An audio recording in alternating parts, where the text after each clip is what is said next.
What's up? So, today is one of those days where legitimately I sometimes despise this thing, this commitment to zero choice mentality, this focus on doing what I said, what I promised. And today's one of those days. It has been a long day. Honestly, for no other reason than it has. I felt like I hadn't seen my wife for a minute, so when I came home, I chose to prioritize that, and I stopped and I talked to her for an hour and a half or so. So it really meant I was late getting into this and starting this process again. And then on top of that, my son decided that, he had enough of sleeping in his cot. He was here.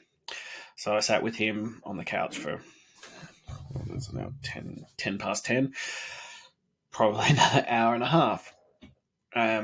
There's only so much that can be done on one's phone during that time period. So, and I was planning to have an early night because I'm knackered. Been up since 5. My daughter was up at 5. Went to work and haven't really stopped since then. But I'm here doing this.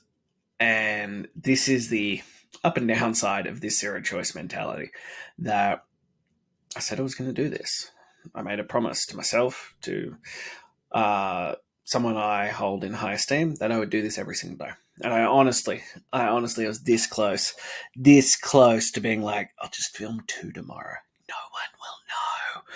But I'll know. And that's the point with this stuff. Because when it comes to chasing greatness, when it comes to 126 to greatness, it's about building your character. And yeah, so much of this, no one would know. No one would know if you never did it. If you just said you did it, no one would know, but you'd know. And it's about building your character. It's about sculpting the man in the mirror that you are proud of. And that's about keeping your word. And that is such a slippery slope because you're right. No one would know. It could just be like, the video didn't upload last night. It's fine. There's 2 now. Like, who's going to know? I'd know. And that's the part that matters. I'd know. And I have to be better than that. And so this is the part that I think a lot of people struggle with, because when there is no outward facing component to this, it is really easy to, slip under the radar. When there's no one to be held accountable to except yourself, it's very easy to just be like, I'll do it tomorrow. This is the trap of average. This is the trap of comfortability. This is the trap that we get caught into, because you could just do it tomorrow, but then tomorrow comes and then you push the next thing to tomorrow. And slowly it chips away at your resolve. It chips away at your integrity. It's hard to show up with confidence when you're constantly kicking things down the line. And as I said, no one would know, but you know. And that's honestly how I ended up in the position. I was like, just some chips, just a bit of pizza, just an ice cream on the weekend. No one will know until you could see it. You could see it in my physical reality. You could see it in my body. You could see it in the way I showed up. That's when people know. But it all started with no one would know but me. And there's this thing and I like to call them rabbit hole triggers. And it's why I find, and people find this hyper restrictive, but I find with things like this that you have to set these really harsh boundaries of this zero choice mentality. And even within that, I'm finding little loopholes, because we will find loopholes to chase the dopamine. We'll find loopholes to find this way around it. And I'm honestly considering that I might have to go all in to avoid these rabbit holes. And don't get me wrong, I've gone pretty hard on this, but I'm thinking I'm going to have to make it harder, that there is no social media, period. There is no TV, period. These kinds of things, because I keep finding these little loopholes, these rabbit hole triggers, I like to call them. Technically, on what I'm eating, I'm like, I ate sweet potato, I ate fruit, I ate meat. Found dried fruit, started binging on them. Frozen fruit. I fucking love frozen fruit with honey. Oh, that's good. Eating way too much of it. Now eating way too late at night. Now sitting down to try and bring that meal forward, but watching TV while I eat it. Like, these are little things that within itself isn't that bad, but they snowball into other things. And this is, I think, where a lot of people get caught, because without these hyper clear, it is 100% no on these things, that we do not do them. It's really easy to find those little loopholes. Sorry, little fly attacking me.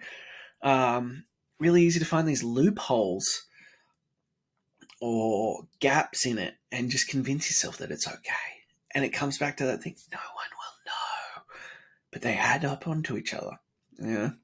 I know for me that my sleep is greatly affected, especially if I have carbs at night. I'm now trying to push it that we as a family try and have dinner every night. Often that means that dinner's at like 4 p.m. because that's when I go back to work. But I'm trying to now make it that that's my last meal, that I come home and I go to work. I don't come home and eat, because that also delays when I start work, because then I sit, and as I said, it's this flow-on effect. And when I'm really fucking tired, it's really hard after sitting down watching TV while I eat to then convince myself, you know what you want to do? You want to go sit at your computer and do the shit that you don't like to do. Shocking that, that leads to problems and not completing my tasks. It is these choices that we make every day, and we're also habitual things. I don't know if you've ever tried fasting or long-term fasting. I have. I've done, we used to regularly do 48-hour fasts. I've done up to 5-day fasts. I'm looking to push it into a 7-day fast. Generally speaking, you feel fucking amazing on it. It's incredible what the body is capable of and how dependent we are on this idea of how frequently we should eat. But the more I get into this process, the more I'm realizing that a lot of what a societal norm dictates should be done is just bullshit and is just weakening us overall. But that is a story for a whole different day, and I really don't know if I'm ready to get into that because of all the arguments it just leads to, but that's beside the point. But anyway, when you do these long extended fasts, the hardest point consistently is dinner time. Not because you're hungry, but because of habit. And as I said, I used to do 48-hour fasts on the regular. And the most difficult time would be that first 24 hours, that dinner. Because you'd come home from work and be like, sweet, it's now time to eat. And you're not going to. And that fucks with your equilibrium. And this is that thing that we are so caught up in our own habits and what we allow to be normal that we don't ever analyze them and go, are these things actually like beneficial for us? Are these things actually good for us? Are they helping us to progress? And the more I'm doing this, the more I'm starting to look at it and go, I think I might have to truly reevaluate a lot of these things and question what life choices I'm making and what they deliver for me. Because I like TV. Like, I had this discussion with someone the other day and I was like, I am not by nature a disciplined person. People look at me and how I live my life and the choices that I've made and the things that I do, and they go, yeah, that man is hyper disciplined. I am not. I love alcohol. I love food. Specifically, if you gave me Ben & Jerry's, a loaded pepperoni pizza with garlic aioli and cream eggs, I'd be a fucking happy man, especially if I got to sit in front of the TV and watch TV. I love TV. I've watched immense amounts of TV in my life. Playing video games, for a long time, I had every single console, and I still have them, but I haven't gotten the latest ones. I have Xbox, I have PlayStation, I have Switch, I have the old school 64s, we ended up getting rid of them, but I had a PS3, I had a PS2, I had an Xbox 360, I had all of the things. I have lots of games. I like playing video games. I like watching TV. I like drinking. I like eating. I like all these things. But what I want from my life is bigger than those vices. Therefore, I choose discipline. And as I said to you, like, I am now at this point where I'm like, I think I might have to choose it again. I might have to completely cut myself off. God damn fly. Um, from these things because I am letting them bit by bit creep in to an unhealthy level that is not delivering what I want. You know, I also have addictions to, and I'm reasonably on top of this and to buying things. Fuck, I love buying stuff. That's an ADHD trait, and that's a dopamine fix. I love that instant rush that comes from buying things, especially online, because you get the double whammy. Not only do you get the joy of buying it, but then you get the joy of when it comes and you get to open it and you're like, oh, look, new shit. Like, look at all the fucking books I have. I love buying stuff, and this is only one of my sets of bookshelves. I have another set at my gym. um, but we need to have these points, and we need to have self-reflection. And I was saying this to someone this morning, one of my clients, and I was like, it boggles my mind at how few people are actually able to self-reflect and look at what they're doing and look at what their actions are saying about what's going on internally. And that's what I'm looking at. I am seeking those quick dopamine things. I'm seeking things that are sedating. And it's twofold, And look, there's more introspection that needs to be done with this, but it's twofold, I think, from the little introspection that I've done. One, I'm really tired. So I'm looking for something that will give me a boost. And I'm trying to find that on an emotional level. That doesn't work. TV, social media, food, those kinds of things, buying stuff. Those are quick dopamine hits that don't impact your state. They don't actually make you feel better. I'm looking for something that will change my state. But especially late at night when I should be asleep, those things aren't available because they are like working out, doing exercise, going for a walk, getting out in nature, getting in the sunshine, those kinds of things, those things that change your state. They're not an available option right now. So I need to start looking at that to also, what am I hiding from? And part of it, I do know, is because I don't want to do this business anymore. I want to be authentically me, but I still have to run this business. I still have to make money. So I have to do these things, but I don't enjoy them. So I'm trying to hide from them. And I'm trying to mask that with other things, being tired, I'm emotionally not ready, my mental state isn't there. I'm trying to emotionally, cover them up so that I can make it more palatable to myself. But I need to pull back the mask and own it, Yes, I don't want to do that work anymore. But until that work is no longer required, it has to be fucking done. And so it falls back. This is why I keep talking about these things that, the exercise, the 2 workouts a day, the perfect nutrition, the no cheat meals, the photo, the water, the grounding, the sunlight, the power list, all of these things become non-negotiables because they then build the character for all the other stuff. They build the character and the grit and the determination and the mental fortitude to face the other things head on. Even though I don't want to deal with them, that's where I'm at. Therefore, I have to face it. I have to do this work. And you don't need to love every aspect of what you're doing. You just have to get it fucking done because it needs to be done. And this is such a huge part of it that you have to just focus on these.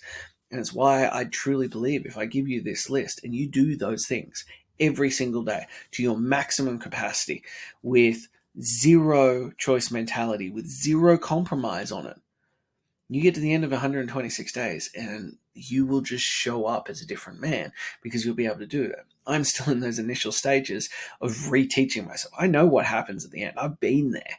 And that's why I'm sharing this journey and why I'm documenting. I know when I get to the end of 126 days, I'll be like, fucking what activities I don't want to do. Let's fucking go. But it's also why I need to reflect at this point and go, are those other things that I have left off allowing that, discontent to creep in. It's like managing people. Like if you're, you know, if you let your employees and stuff get disgruntled because you're not looking after them and you're not addressing those issues when they first come up, they'll soon turn into a mutiny, and that's how you lose your business or your, like, whatever it may be. You need to view this as the same, that you are this higher being managing your emotions. And this is your standard that you set for yourself, but you need to deal with the other things that flow in as they come up, because they will. Your feelings, your emotions, all those kinds of things. You'll need to feel sedated to deal with and avoid dealing with things will arise. And you have to stop it before they get truly disgruntled, before you get to a point that those feelings are overwhelming you and you cannot step up into your rational level and go, no, this is bullshit. I said I was going to do these things, therefore I'm going to do these things. And that's a really hard concept. There's a great book, The Untethered Soul, and it talks about that. Like, we very rarely look internally and actually think about all the stuff that's going inside, and then on top of that have the ability to step outside of ourselves to look at those internal bits and deal with them head on. If you actually listen to your emotions and all the thoughts that are banging around in your head, if that was someone else, you'd be like, you're fucking horrible. I don't want to have to deal with you. Please fuck off. But because it's in our head, we just accept these, that's the truth. That's what's being told. But you get to dictate these. You get to determine these. And when you can start addressing the subconscious through the consciousness, then things will begin to shift. Because your subconscious patterning is what dictates the majority of your life. We spend, I think it's 95% of our life in subconscious patterns, because if we had to constantly concentrate on the things all the time, we'd never get anything done. There's too much going on, and our brain just filters all that information out only to what it deems important. It's called the reticulative activation system. I believe that's how you say it. What we focus on is where we go. But we have to teach our mind to focus on the right things. It's the same concept of if you're losing control of your car and you focus on, I'm not going to hit the wall, I'm not going to hit the wall, I'm not going to hit the wall. You're going to hit the fucking wall, because that's all you're focusing on. Our brain doesn't understand no, it only understands yes. So whatever image we place within that and we focus on, that's where we go. So within that internal introspection, if you're constantly saying, I'm pathetic, I'm weak, I'm fat, I'm useless, whatever it may be, that's all your brain focuses on. And even if you then shift it and be like, I'm not fat, I'm not weak, I'm not pathetic, it doesn't hear those parts. It doesn't hear those, like, contractions or whatever. It only hears those words. So it still hears that you're fat, you're pathetic, all those kinds of things. So you have to shift that inner dialogue, that subconscious programming, into positive things. And that takes time. That's why it's 126 days. It takes time to reprogram who you are. And so then you start over time, consistently on a conscious level, being like, I do these things. I am the type of man who shows up. And then soon, definitely after the 126 days, your brain will be like, I am the man who shows up. I am the man who keeps my word. I am the man who does whatever the fuck it takes to achieve that goal. If I've said it, it is happening. End of story. When you consistently do those things, then your brain starts to learn these as patterns, and that becomes your subconscious patterning. When you believe you are lucky, that becomes your subconscious pattern. When you do these things and you shift your paradigm into a positive thing, that is when things start to go your way. It's why it has to be no compromise. It's why it's zero choice mentality, because you can't give yourself the option out of those things. You just have to keep doing it and retraining your mind, retraining your habits, till you get to this point and you go, this is who I am. And that doesn't mean you won't dip out later down the track, but it means that you have built it that's so fundamentally built into who you are that you don't have to think about doing those things anymore. And that's part of it. I'm building out, I haven't worked out all the details, but once you do 126 to greatness, there is chasing greatness. And I'm working that through in my mind at the moment as I progress through this process to as what that's going to look like. But part of it, I think there will be off days to allow for those things. I know that there are days in my year that will require me to not be perfect on this, especially on the nutrition side. Like my wife's birthday, like my own birthday, because my wife spoils me on that. Both my kids' birthdays, Christmas. These are big events in our family that will require me to step outside of this role. Yes, this is who I am, but for that day, I can allow in a small circumstance, and this is the difference, in a small circumstance, to conform to society, because that makes my wife happy. That makes my children happy. Those are important factors. I don't give a shit about anybody else. If I offend you with my life choices, so be it. Stop being soft and letting what I do offend you. Unless I go attack you in public on and directly, who the fuck cares? But I need to, make my wife happy. And I enjoy those moments as well. My wife is a phenomenal cook. Like, whew, Christmas, birthdays, God, there are those are the days, especially, that I wish I was a fatty and I would just eat all that food. Oh my God, it's incredible. But that is beside the point. I need to get to a stage again before I let myself have those treats and enjoyment, that this is who I am. This zero choice mentality, this built into my nature. This is who I am and where I am, without exception. So, yeah, I hope that helps. I hope that's enlightening. And I hope that gives you an idea of why we do this and why it's built this way and why I need to talk about character and sculpting and the zero choice mentality. Because we are a victim of our programming and we are a victim of our habits. So if we don't address them, we will just consistently be the victim of that. So that's all I have for you. Until next time.